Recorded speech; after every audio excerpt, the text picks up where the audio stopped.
Ouais, Vérénice Destin, page à vitesse, la vie aux équipes nationales, c'est la presse, au Canéris, à la base.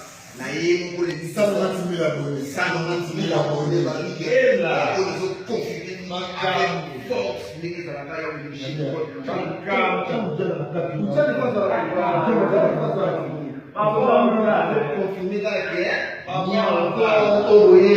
Soleil, ma casse l'équipe nationale, à Zoni, avec force de retour dans 4 équipes nationales. Wana Malouaye, mon motif, les questions d'égalité, on est ensemble, on est en famille. Il y a encore un seul qui nous a donné une église à la gare, c'est collaboré. Il y a encore Soleil, ma casse, à Zoni, ils ont confirmé.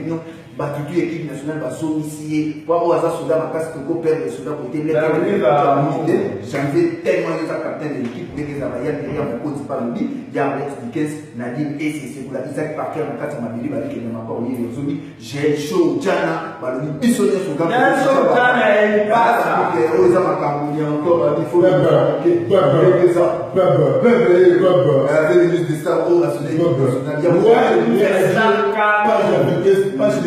de 190 000 abonnés. Ah bon? De rien à dire. Petit tout bon, l'équipe nationale de la presse congolaise, l'équipe nationale de la presse allée, ils sont pas de voyage. Pas de voyage. C'est la coupe du monde de la presse. Quel est le beaucoup de la coupe du monde en Angola. Maman!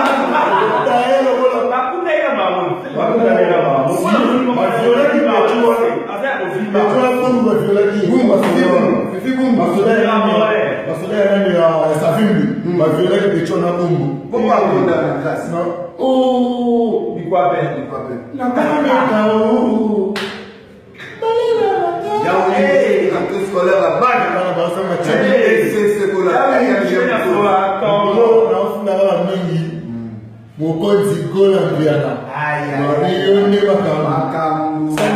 Mokonzi Makambu.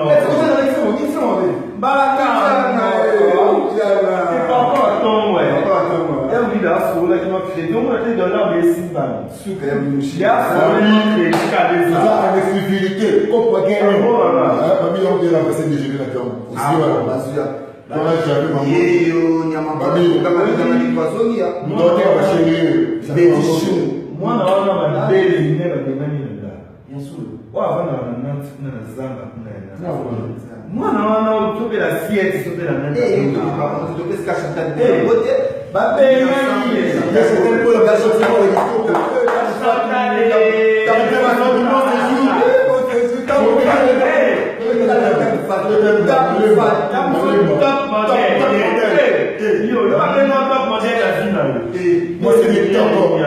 Il y a Fatou. Tabou Fatou, il va toujours ça la même il a petit Tabou Fatou.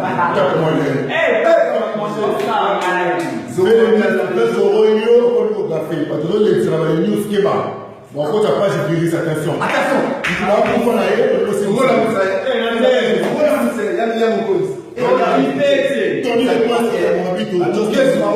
l'artiste, va dire Gez Maouet, va dire Issonia Souna Simano, va dire artiste, Até Tantine Pandi, Pandi Nicolo Tantine musique. Qui est la Gez Maouet musique? Qui est la Gez Maouet musique? Oh! Elles ont aussi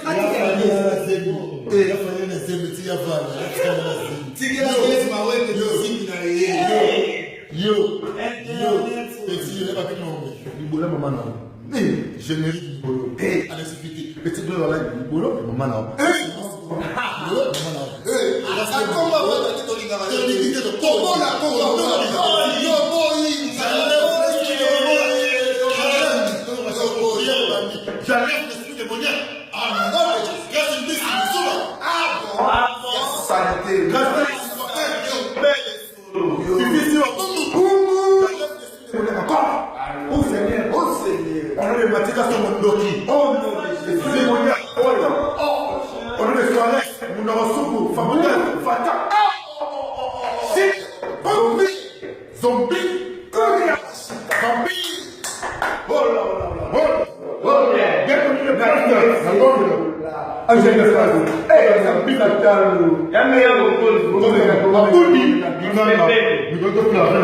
Lingama, maman, ça fait rigolo. Pour Lingama, maman, ça fait rigolo.